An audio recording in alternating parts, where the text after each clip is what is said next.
न सुखल बारे फेरी द नजरिया माई धनी हमर भूखल बारी फेरी द नजरिया माई धनी कर भूखल बारी।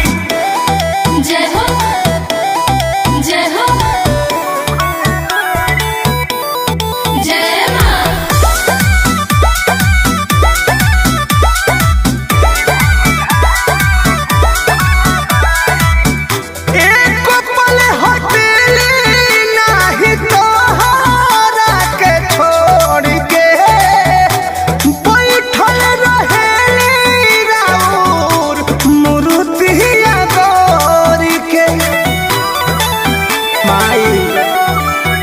लेके आईनी चुनरिया चढ़ावे खातिर तोहरा से आशीष माई पावे खातिर प्यारे बरसाती तनिका एही खातिर कल बारी फेरी द नजरिया माई धनी हमर भूखल बारी फेरी द नजरिया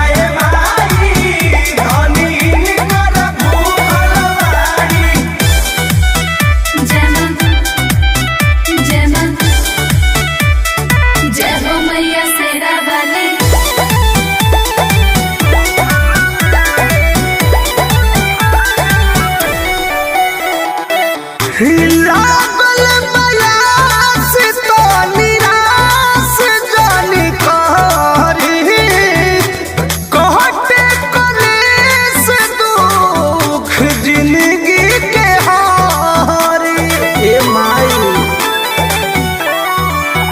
सब रौरे हो महिमा से आइल बाहो प्रेमी पर मध के जवन भेटाइल बाहो रवि अभिषेक संगे चौकट पर झुकल बारी फेरी द नजरिया माई रानी हमर भूखल बारी फेरी द नजरिया माई धनी कर भूखल बारी। ए माई सोनवा से रानी हो गई इच्छा पूरा करेंगे।